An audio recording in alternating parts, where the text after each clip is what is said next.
I'll get to the thank yous, or not thank yous, acknowledgments. I know you guys are in stream chatting, but I did want to say I have recovered from San Diego Comic Con, going to Vegas. You know, that first night, Friday night, was not as. It took a night to kind of get into it. I'd say the first night was just a little trickier. By the second night, it was a lot easier. And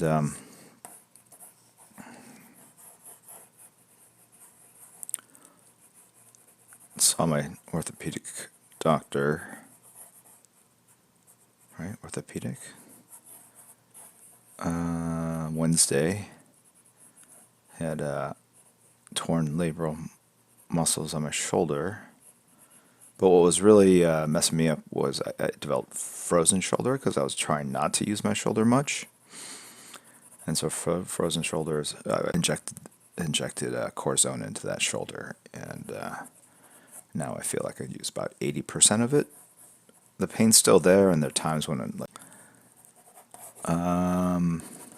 yeah. So it was an eventful San Diego Comic Con. As always, we talked about DC Universe. We kind of rolled out that service, and so let's just move everything up a little bit.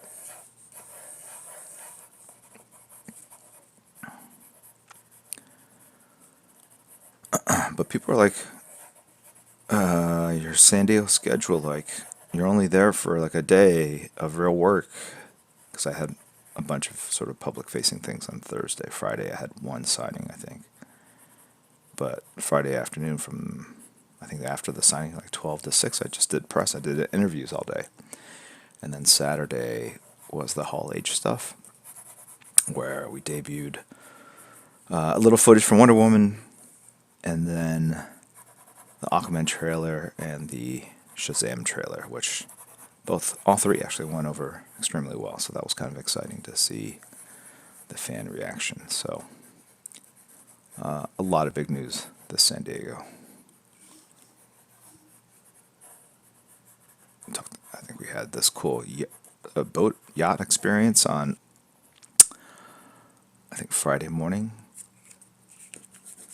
to promote Heroes in Crisis, the new project by Tom King and Clay Mann. So it was my 32nd Comic Con in a row, and probably, I'm going to say, it was the most eventful one yet, between all the excitement, all the things that we announced, the activation. I don't know if any of you guys got to go to that activation that was at the gas lamp across from the Omni Hotel, the Hilton gas lamp.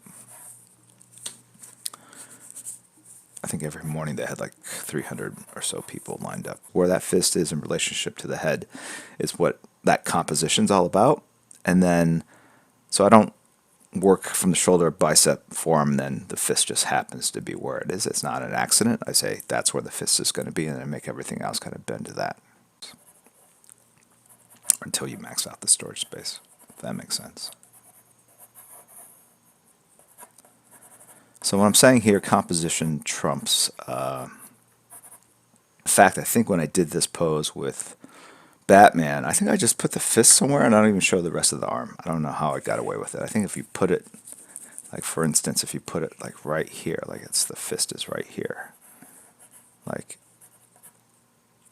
you wouldn't have to draw anything else. Okay.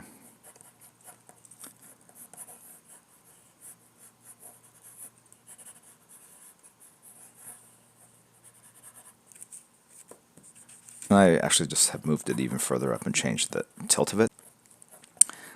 It feels a little more directed. It's a subtlety, I guess. Remember, you are given a complimentary Twitch account membership. You can join whatever you want. It's pretty cool.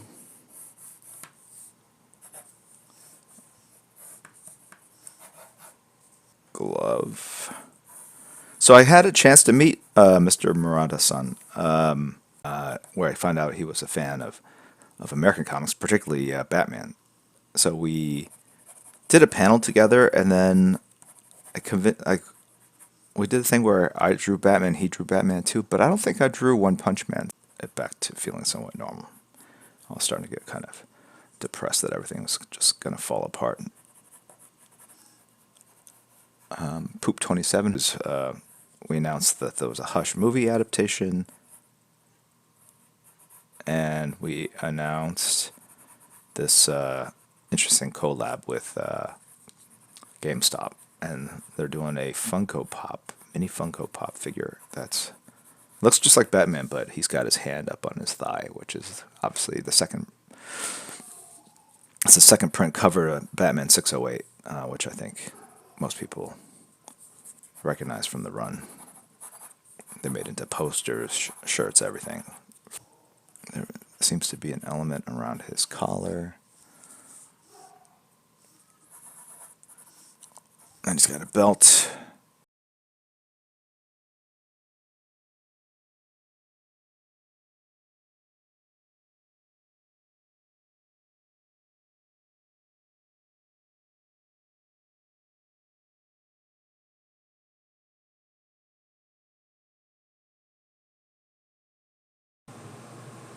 So I'm going to do a thin eyebrow. A lot thinner than I normally would.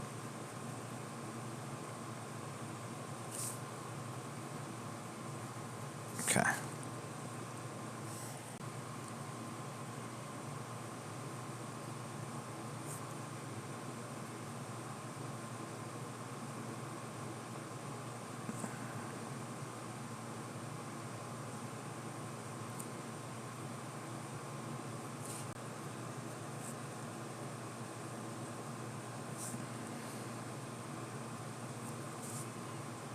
I'm not going to do that, but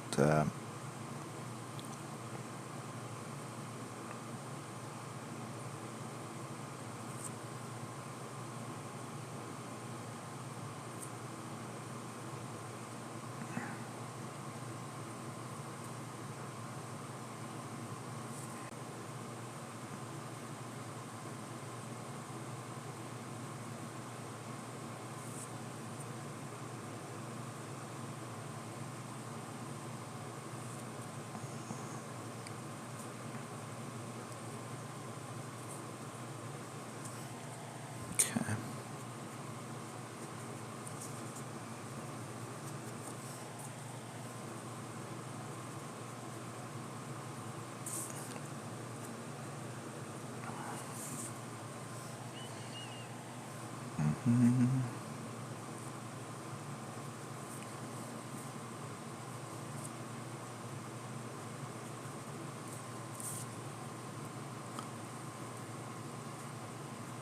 Back. So I have to close one eye to see how it looks to you guys. The drawing angle where you sit plays a role, and just just be aware that you might have some bias based on that.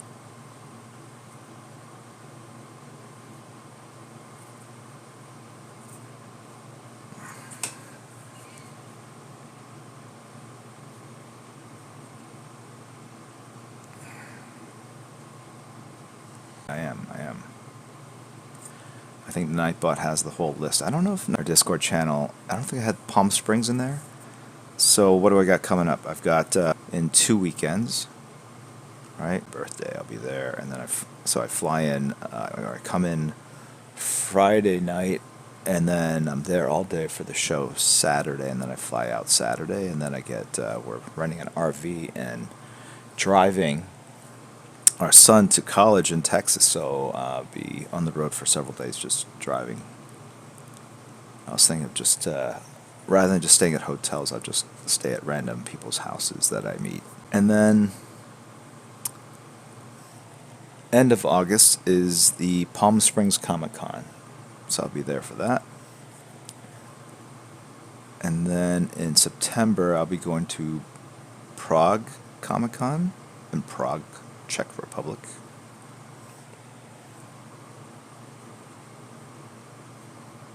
to help them launch their from 6 months to a year or more of lag time, windowing, whatever you want to call it, from the time we publish it before it gets translated and published. Although I find that a lot of our fans overseas, they're downloading the books digitally and following along, so they're current with what's happening.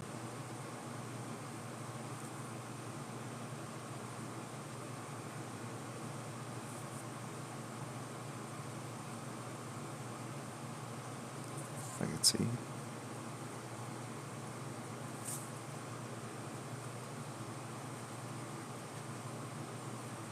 Okay.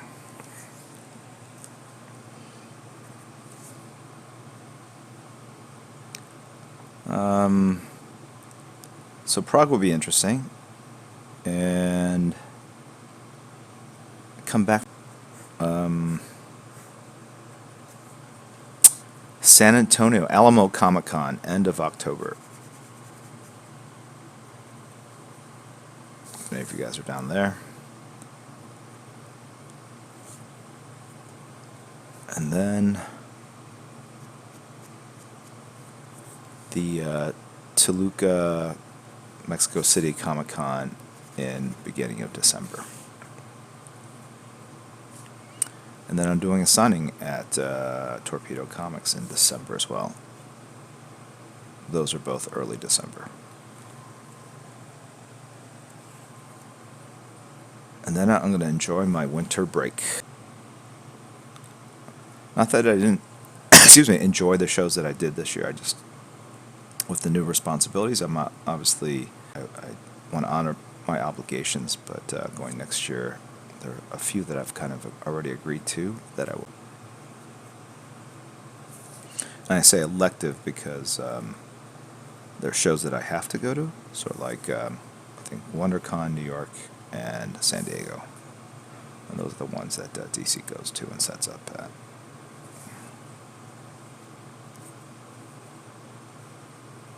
I'll tell you, when I was in Vegas this weekend, I ran into a bunch of comics fans. I mean, just randomly kind of walking around. It was actually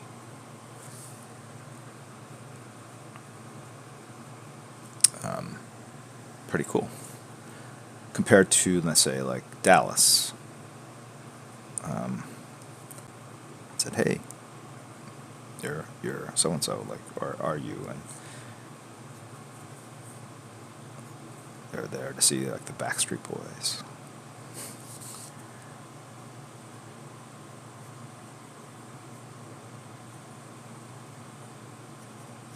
Alright, let's see what happens here if I do this.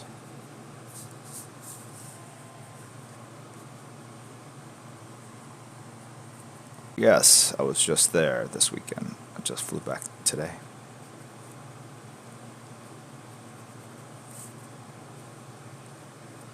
I kind of wondered if I was going to be able to stream and be sort of semi-conscious today. The con, I shouldn't even say it. I think I pissed off a fan, or I don't know, I was just kind of... I can't even share the whole story. You had been there. But I think everything turned out okay. I'll save the story for another time. I don't know how long of a story it would be. Other than there were some things that happened at Comic-Con that I'd never really kind of dealt with before. Okay. For those of you that went, oh yeah, we even had like a private signing in the hotel room right before I left, which is kind of cool.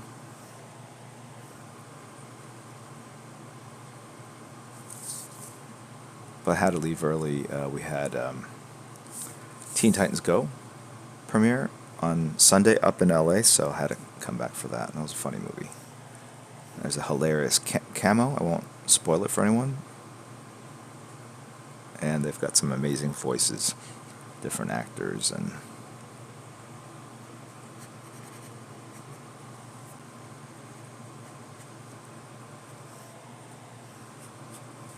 you can see the pencils go all the way here, and I'm bringing it down considerably.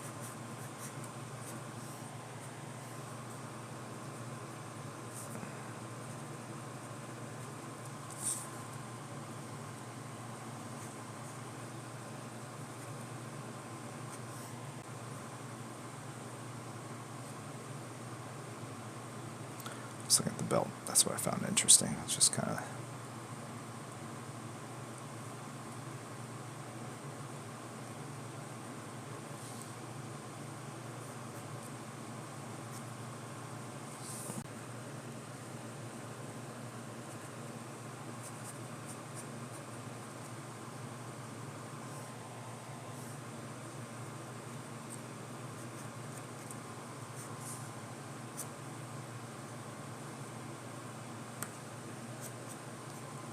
I had two drawing panels the same day.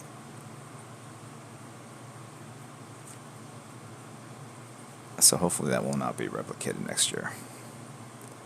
I enjoy the panels where I can kind of show people what I do and draw and kind of talk and interact with fans. But pacing it out for me would do realize there's sort of it takes some energy to do it. It's also like how many people want to see that panel twice, right? I can imagine that would be kind of look. I've asked questions on panels before. You want to say something that hasn't been asked before. You want to sound like you are intelligent and have been.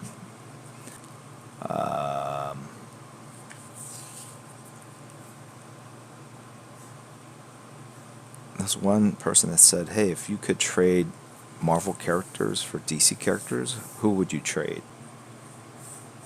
As that type of question. If I overly complicate things, I should just say, let's just start rattling off characters, right? And about that, I think the question was something about what inspires you when you sit down and look at a page. And I said something about I don't really have artist block where I can't figure out what I want to draw. Wow, how to go there.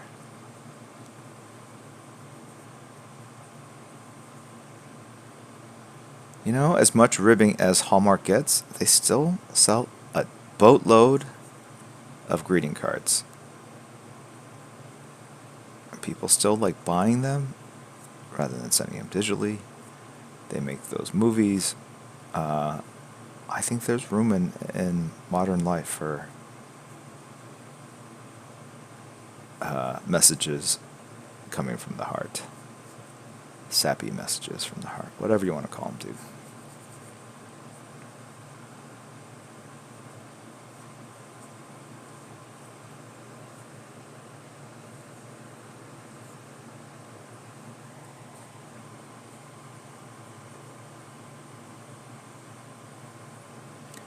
The mood I'm going for.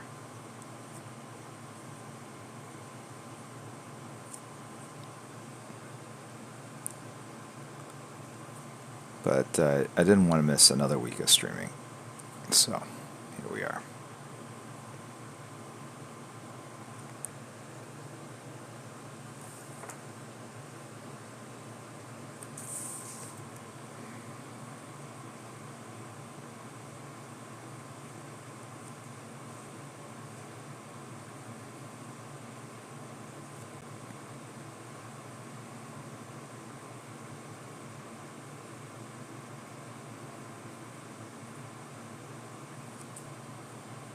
What makes you think I'm not wasted now? I'm drawing. If you Google like Jim Lee Wonder Woman sketch, there's one sketch online that I distinctly remember. I think it was like a long night out in, gosh, where was it? It was in Europe, and a bunch of us were out and had been enjoying ourselves, and I just did the sketch for one of the people in our group, and for sure I thought I had screwed it up. The next day, and I look at it online, it's not so bad. So I think it's possible to do. I just don't have any desire to work, draw, whatever, under the influence.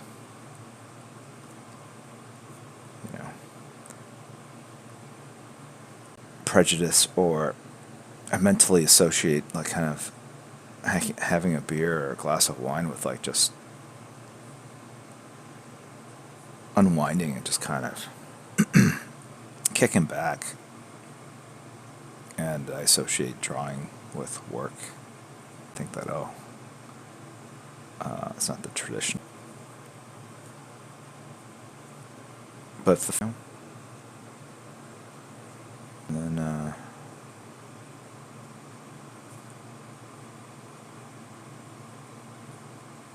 those of you that like to bid.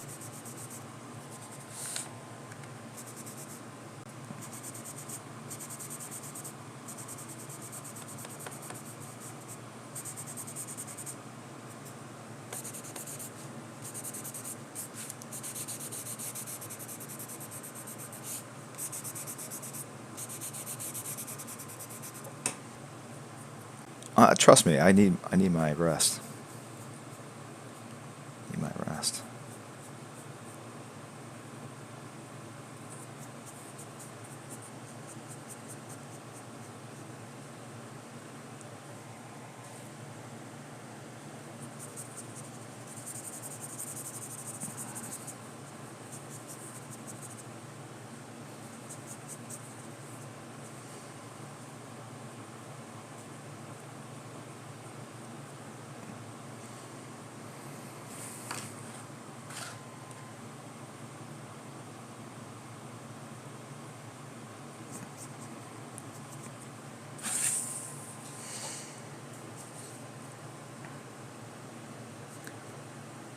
So, for the silent auction piece, I'm going to I'll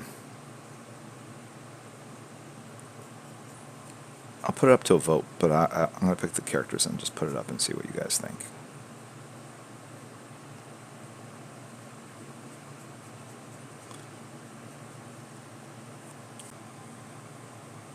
Kind of fallen out of the rhythm of it. It's hard to explain.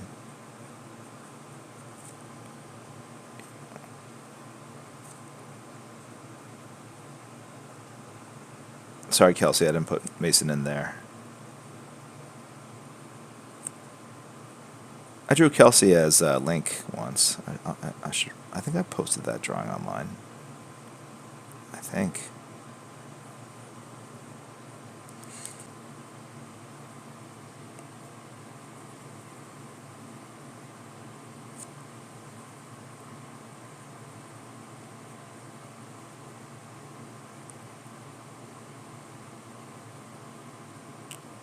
Okay.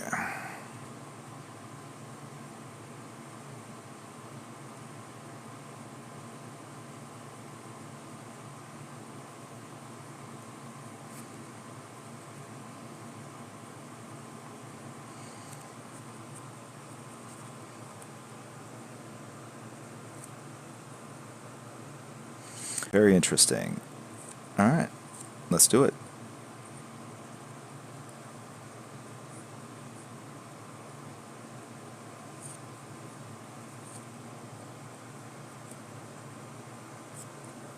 Here I'm just sort of balancing line weights and kind of beefing up lines here and there.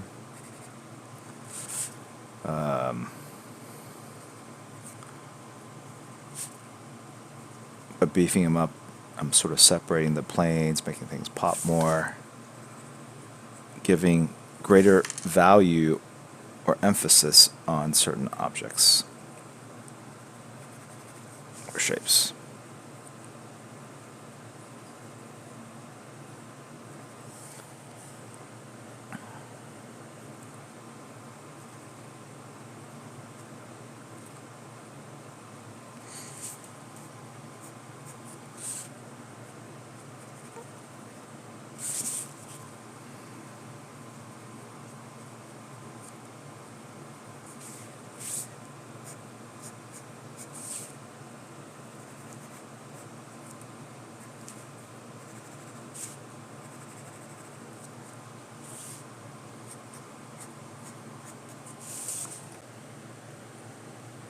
Emote only.